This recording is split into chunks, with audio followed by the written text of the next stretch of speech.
Hello and a very warm welcome to one and all. Myself, Dr. Bhakti Sarang. I'm Professor and Head Department of Surgery at Tedna Medical College and Hospital, New Mumbai, and Consultant World Health Organization Collaborating Center for Emergency, Critical and Operative Care. My leadership project is SurgiSafe, which is a quality improvement program enhancing perioperative safety through standardized surgical site infection prevention practices in a tertiary care hospital. The most significant aspect of my project is that it is led by the nurses at my hospital. Understanding the why of my project. Annually, around one third of patients undergoing surgery develop surgical site infections, that is SSIs. SSIs increase morbidity and mortality and also lead to longer hospital stays and increased financial burden.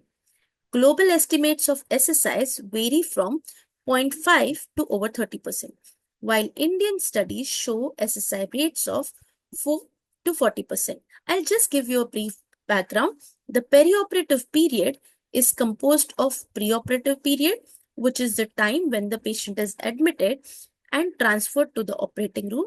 A few preoperative practices include taking a shower with soap and water, surgical side hair clipping instead of shaving, and administering surgical antibiotic prophylaxis for prevention of SSIs in the 120 minutes preceding surgical incision. The intraoperative period is the period when the patient is in the operating room undergoing the surgery.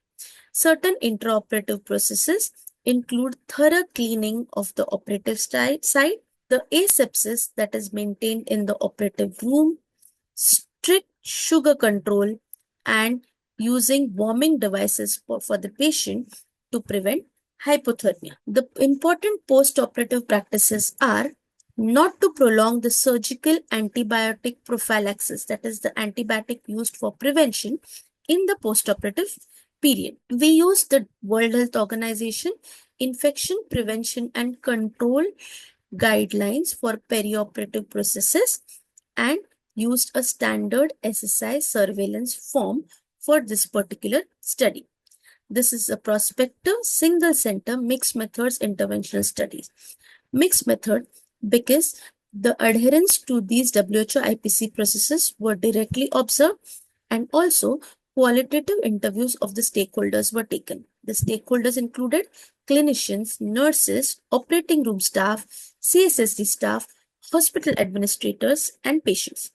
The phase 1 of the study, which is already completed, included introduction of the program, training of nursing team in WHO IPC processes, and identification of SSIs, and documenting adherence to IPC processes. The phase 2 involved identification of strength and barriers after phase 1 and training of all stakeholders in WHO IPC processes over a few days in teams. The phase 3 will be the post-intervention phase with data collection with the same phase 1 parameters.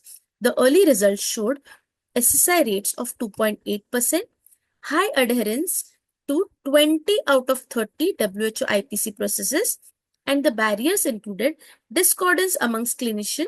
Certain processes do not align with Indian context, manpower constraints, and some time constraints. The future vision is this is a pilot study documenting adherence to all WHO perioperative IPC guidelines. SurgiSafe QI program may be scalable and replicable in India.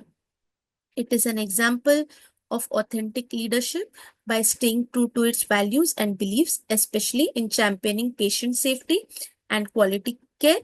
By including the nurses, it shows inclusive leadership. Long-term vision to improve SSI prevention shows the strategic leadership, and SurgiSafe initiatives goal to significantly reduce SSIs through evidence-based practices, prioritizing a measurable impact on patient outcome shows impactful leadership.